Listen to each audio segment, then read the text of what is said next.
दिल इंसान था। उसके परिवार में उसकी पत्नी और एक बच्चा था। वह इतना गरीब था कि वह मिट्टी के मकान में रहता था। गंगाराम की पत्नी के 3 पुत्रियों के बाद पुत्र हुआ था, तो गंगाराम ने एक बड़ा प्रोग्राम रखा जिसमें उसने गांव के और बाहर के बड़े बड़े अमीर लोगों को बुलाया था।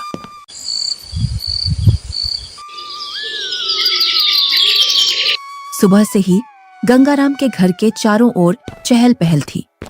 कहीं पकवान बन रहे थे तो कहीं बच्चे खेल रहे थे और कहीं मेहमान आ रहे थे। गंगाराम के घर के चारों ओर खुशी का माहौल था। धीरे धीरे चारों ओर के मेहमान आ गए, पर आपके छोटे भैया सेवक कहीं दिखाई नहीं दे रहे हैं। अभी तक आए नहीं। आपने गांव में सबको बुलावा दिया है ना? अरे हाँ, बुलाया है उसको। आता ही होगा अपने बच्चों के साथ। तू यहीं रुक और मेहमानों को देख, मैं अभी आता हूँ व्यवस्था देखकर। इतना कहकर गंगाराम घर से बाहर चला जाता है और गुनगुनाता है, मैं उसको अपने प्रोग्राम में क्यों बुलाऊं? वो कहाँ और मैं कहाँ? मेरे यहाँ एक से बढ़कर एक अमीर मेहमान आ रहे हैं। अगर किसी को पता चल गया कि मेरा भाई इतना गरीब है तो मेरी नाक कट जाएगी। कुछ गांव के लोग सेवक राम के घर के आगे से गंगाराम के प्रोग्राम में जा रहे थे और सेवक राम अपने घर से खेतों पर जाने की तैयारी कर रहा था। जैसे ही वह घर से बाहर निकलता है तो उसको कुछ गांव वाले मिल जाते हैं। अरे सेवक राम, तू अपने भाई के घर नहीं गया? तेरी भाभी के बहुत दिनों बाद लड़का हुआ है। इसी उपलक्ष्य में तेरे भाई ने बहुत बड़ा प्रोग्राम रखा है। तू तो चाचा बन गया है और तू यहाँ, जबकि तुझे तो अपने भाई के घर सबसे पहले पहुँचना था। सेवक राम ये सुनकर दंग रह जाता है। इस बारे में उसे कुछ भी पता नहीं था, पर वह गांव वालों के सामने ऐसे बोलता है जैसे उसे पहले से सब पता है। अरे हाँ भाई, मुझे भी जाना है। बस थोड़ा सा खेतों पर काम बचा है, उसको मैं पूरा करके आता हूँ। जल्दी काम पूरा करके आ भाई। सुना है भाई गंगाराम ने बहुत ही स्वादिष्ट पकवान बनवाए हैं और उसने खाने पर पूरे गांव को बुलाया है। हाँ, ये तो बड़ी ही अच्छी बात है। तुम लोग चलो, मैं आता हूँ। जैसे ही गांव वाले वहां से निकल जाते हैं तो सेवक राम का मुंह उतर जाता है। ये तो बहुत खुशी की बात है, पर इसके बारे में तो मुझे कुछ पता ही नहीं है। चलो, मेरे बड़े भाई के घर पुत्र रत्न तो आया और मैं फिर से चाचा बन गया, पर मुझे इस बारे में कुछ बताया भी नहीं। शायद काम काज ज्यादा है, इसी वजह से मुझे बताना भूल गया होगा, वरना ऐसा हो नहीं सकता कि मेरा भाई मुझे न बुलाए। अरे भाग्यवान, तुमने सुना? तुम्हारी जेठानी के लड़का हुआ है। कुछ गांव वाले इधर से गुजर कर जा रहे थे। क्यों ना अपन भी चलें बड़े भाई के यहाँ? सुना है बहुत ही अच्छे अच्छे पकवान बने हैं वहाँ पर। अरे, ये तो बड़ी खुशी की बात है। आप फिर से चाचा बन गए और मैं चाची, परंतु उन्होंने हमें बुलाया नहीं। बिना बुलाए हम कैसे जा सकते हैं उनके प्रोग्राम में? बिना बुलाए वहाँ जाना सही नहीं होगा। अगर गांव में इस बात का पता चल गया कि हम बिन बुलाए उनके प्रोग्राम में आए हैं तो लोग क्या कहेंगे? बड़े भैया इतना बड़ा प्रोग्राम कर रहे हैं और इतने बड़े प्रोग्राम में पूरे काम की जिम्मेदारी भी उन्हीं पर है। तुम्हें पता है ना उनके पास कितना कामकाज होगा। इसी कामकाज की वजह से हमसे बोलना भूल गए होंगे और प्रोग्राम वाला आदमी तो कुछ ना कुछ तो भूल ही जाता है। आप लोग चलो ना, मैं अपने ताऊ का घर और अपने छोटे भाई को देख आऊंगा। कैसे चलें बेटा? मन तो मेरा भी बहुत कर रहा है जाने को, पर उन्होंने हमें प्रोग्राम का निमंत्रण भी नहीं दिया और ना ही हमसे बोला। उन्होंने फिर किस मुंह से उनके प्रोग्राम में जाएं? क्या हम अपने छोटे भाई से मिलने नहीं जाएंगे पापा? क्यों नहीं, हम जरूर चलेंगे आपके छोटे भाई से मिलने के लिए। क्यों आप छोटे बच्चे को झूठी तसल्ली दे रहे हो? तुम्हें पता है ना, तुम्हारे बड़े भाई हमें उनके बराबर नहीं समझते हैं, तभी तो उन्होंने हमें प्रोग्राम में नहीं बुलाया है। तुम तो सदा गड़े मुर्दे उखाड़ती हो। ऐसा नहीं है, वो हमको चाहते हैं, वो तो कामकाज की वजह से बुलाना भूल गए हैं। तुम्हें लग रहा है कि भैया तुम्हें बुलाना भूल गए हैं तो तुम जाओ। बिन बुलाए मैं नहीं जाने वाली कहीं। मैं तो खूब खुश हूँ अपने घर में। आपको जाना है तो जाओ। ठीक है, मैं और मुन्ना चले जाते हैं। तुम्हें नहीं जाना तो मत चलो। आप जा रहे हो तो जाओ, पर उधर से जल्दी लौट कर आना। सेवक राम और उसका बच्चा प्रोग्राम में जाने के लिए तैयार हो जाते हैं। अब तुम प्रोग्राम में जा रहे हो तो बच्चे को देने के लिए कुछ तो ले जाना पड़ेगा। हाँ, बहुत देर से मैं भी यही सोच रहा था, बच्चे के लिए क्या ले जाऊं, और बाजार से ले जाने के लिए मेरे पास पैसे भी नहीं हैं। आप तो ये लकड़ी का झूला ले जाओ जो तुमने मुन्ना के लिए बनाया था। अब मुन्ना के कुछ काम का नहीं है। हाँ, यही ले जाता हूँ। इसमें बच्चा खूब आराम से सोएगा। सेवक राम उस झूले को उठाकर चल देता है और उसके साथ में उसका लड़का भी चल देता है।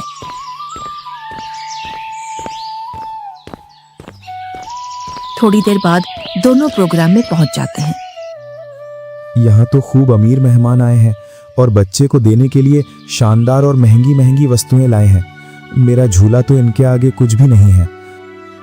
सेवक राम मेहमानों पर महंगी महंगी वस्तुएं देखकर अपने झूले की ओर देखता है और मन ही मन में सोचता है, मैं क्यों इस झूले को यहाँ लाया? यहाँ तो एक से बढ़कर एक वस्तुएं हैं बच्चे के लिए। मैं भी क्या सोच रहा हूँ। भला हाथ की बनी चीज और बाजार की चीजों में अंतर होता है। बड़े भैया जरूर मेरे झूले को पसंद करेंगे क्योंकि मेरा झूला सबसे मजबूत है, क्योंकि इसे मैंने अपने हाथों से बनाया है। और सेवक राम निसंकोच होकर मेहमानों के बीच में घूमने लगता है। वह देखता है कि उसके बड़े भैया और भाभी मेहमानों का स्वागत कर रहे थे। तभी गंगाराम की पत्नी की निगाह सेवक राम पर जाती है। तब वह गंगाराम से बोलती है, अरे भैया और मुन्ना तो आ गए, पर देवरानी नहीं दिख रही है। कहाँ आ गए? मुझे तो कहीं दिखाई नहीं दे रहे। वो रहे मेहमानों के बीच में। इधर सेवक राम के पास कुछ मेहमान आ जाते हैं। उसकी वेशभूषा देखकर मेहमान सेवक राम से पूछते हैं, अरे तुम कौन हो और ये कैसी वेशभूषा पहनकर आए हो और ये लकड़ी का झूला लेकर आए हो इस जमाने में? चलो तुम अपना परिचय दो। तुम कौन हो और यहाँ क्या कर रहे हो? इतना सुनकर सेवक राम संकोच में पड़ जाता है और मन ही मन सोचता है, अगर मैं इन्हें ये बताऊं कि मैं गंगाराम का छोटा भाई हूं तो ये लोग क्या सोचेंगे? एक भाई इतना अमीर और एक भाई इतना गरीब कि वो प्रोग्राम में एक जोड़ी कपड़ा भी सही से पहनकर नहीं आ सकता है। इससे अच्छा तो मैं झूठ बोल दूं। मैं गंगाराम जी का मजदूर। अरे तुम इतना क्यों घबरा रहे हो? डरो मत, बेझिझक होकर बोलो। गंगाराम जी का मैं मजदूर मैं छोटा भाई हूँ। वह बहुत कोशिश करता है झूठ बोलने की, लेकिन उसके मुंह से सच निकल जाता है। क्या बोल रहे हो? तुम्हें पता है ना तुम गंगाराम जी को अपना भाई बता रहे हो? तुम्हें पता है ना वो कहाँ और तुम कहाँ? अपने आप को देखो और उनका प्रोग्राम देखो। इतने में ही गंगाराम वहां आ जाता है और बोलता है, क्या बोल रहा है ये? ये तुम्हें अपना भाई बता रहा है कि तुम इसके भाई हो।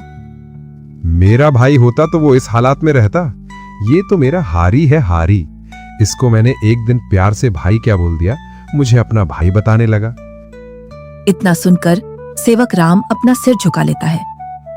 आप प्रोग्राम का आनंद लीजिए। चलो मैं और मेहमानों से मिलता हूँ। जी आप मिलिए, हम भी और परिचितों से मिल लेते हैं। चलो तुम यहाँ से बाहर चलो, मुझे तुमसे कुछ बात करनी है। दोनों भाई एकांत में चले जाते हैं। जब तुम्हें पता है मेरे यहाँ एक से बढ़कर एक मेहमान आए हैं, फिर भी तू प्रोग्राम में घुस आया मेरी नाक कटवाने के लिए। और ये क्या लेकर आया है मेरे लड़के के लिए? लकड़ी का झूला। इस झूले में सोएगा मेरा लड़का। मेरा लड़का तो मखमल के झूले में सोएगा। किसमें? मखमल के झूले में। जा यहाँ से, मुझे दिख मत जाना अब इस प्रोग्राम में। अगर कुछ खाना बचेगा तो मैं सुबह भिजवा दूंगा तेरे घर पर। और हाँ, साथ में अपने लड़के को भी ले जाना यहाँ से। मुन्ना की माँ ठीक बोल रही थी कि बिन बुलाए वहां मत जाओ। मेरी ही गलती है जो मैं बिन बुलाए यहाँ आ गया। सेवक राम अपने बच्चे को लेकर अपने घर की ओर चल देता है, बड़े ही उदास मन से। इतने में ही बच्चा बोलता है, पापा, हम छोटे भैया से भी तो नहीं मिले और आप इतनी जल्दी घर चल रहे हो। सेवक राम थोड़ी हिम्मत करके अपने लड़के से बोलता है, बेटा हम शाम को आएंगे। खेतों पर कुछ काम बाकी रह गया था, वो मुझे याद आ गया है। उसे करके मैं आ जाऊंगा। उसके बाद चलेंगे हम तेरे छोटे भाई से मिलने के लिए। दोनों घर पहुंच जाते हैं। मुन्ना घर से बाहर बच्चों के साथ खेलने के लिए चला जाता है। इधर सेवक राम अपनी पत्नी को पूरी घटना सुना देता है और उसकी आंखों से आंसू छलक जाते हैं। पता नहीं ईश्वर की कैसी लीला है, आज भाई ने भाई को पहचानने से मना कर दिया। आप रोइए मत, ईश्वर एक दिन सब ठीक कर देगा। ईश्वर को भाइयों के बीच में इतना फासला भी नहीं रखना चाहिए कि वे एक दूसरे से ही दूर हो जाए। आप इतना दुख मत मनाइए, सब ठीक हो जाएगा। आप बस ईश्वर पर विश्वास रखिए। तीनों सो जाते हैं।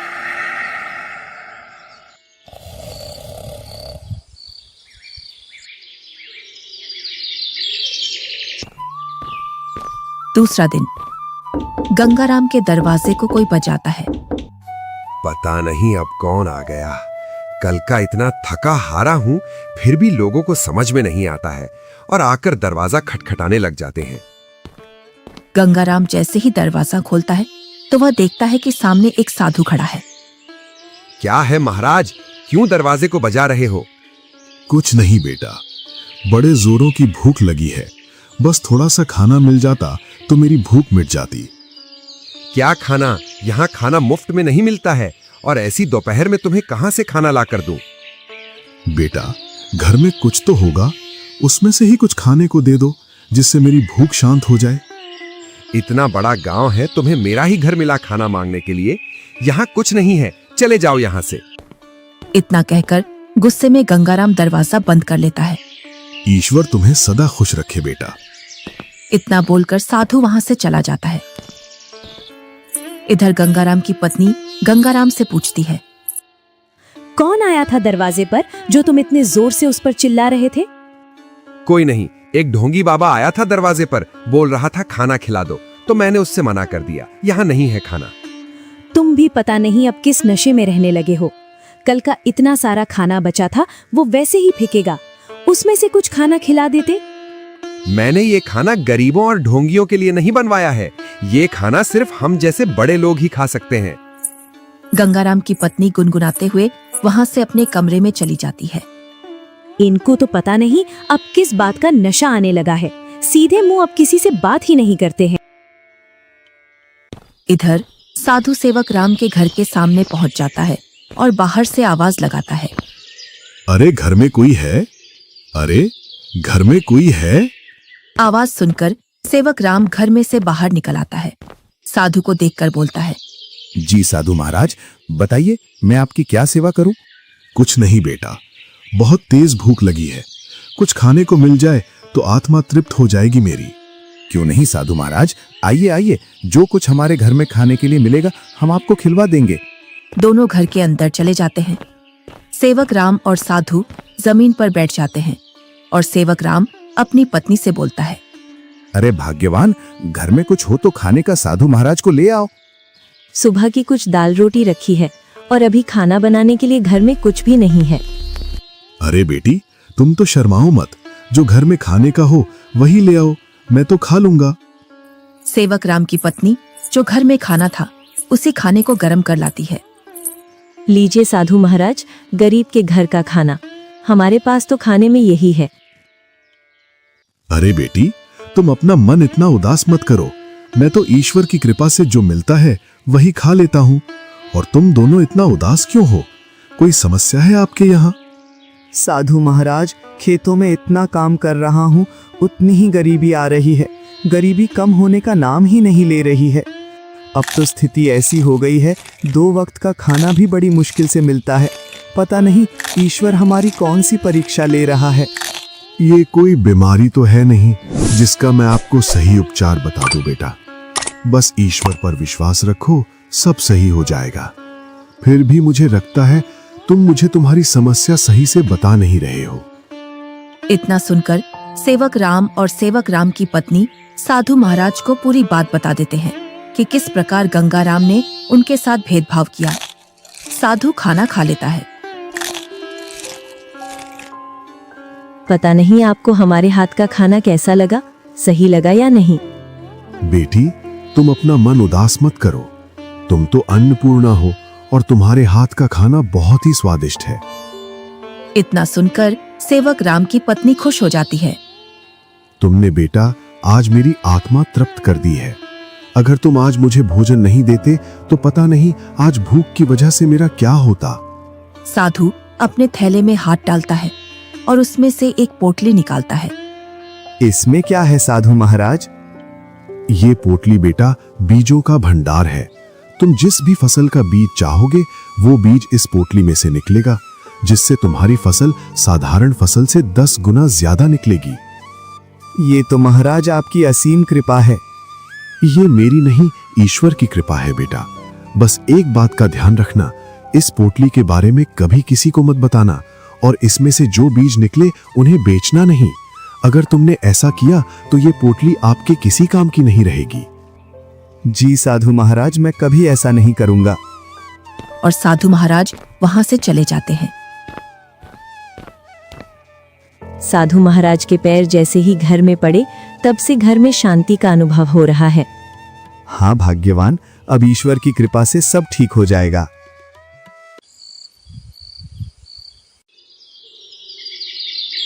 जैसे ही सेवक राम ने अपने खेतों में उन बीजों की बुआई की तो चारों ओर सेवक राम की फसल के ही चर्चे थे।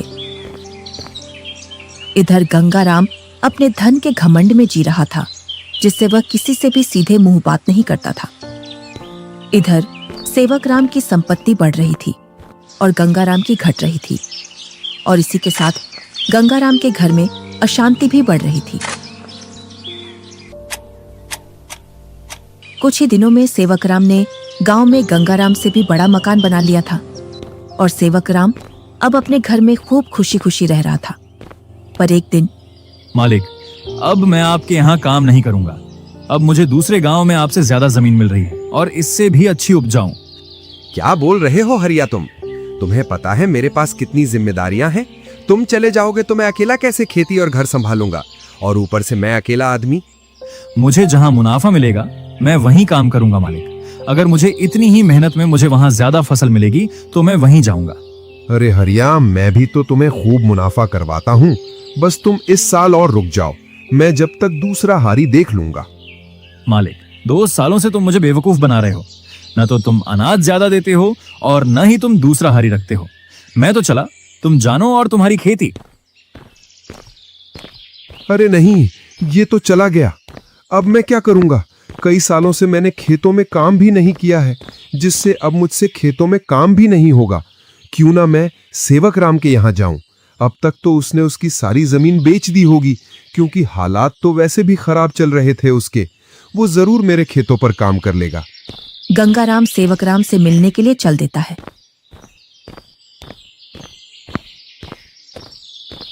जैसे ही वह उसके घर के सामने पहुंचता है तो वह सेवक राम के घर को ढूंढने के लिए उस मोहल्ले में चारों ओर घूम जाता है। इधर ही थी उसकी झोपड़ी, पता नहीं किधर गई। बहुत देर से ढूंढ रहा हूं, मिल नहीं रही है। तभी वहां से एक गांव का व्यक्ति गुजर कर जा रहा था तो गंगाराम उस व्यक्ति से पूछता है, अरे भैया, सेवक राम की झोपड़ी थी यहाँ, वो कहाँ है? कितने दिनों बाद आ रहे हो भैया इधर?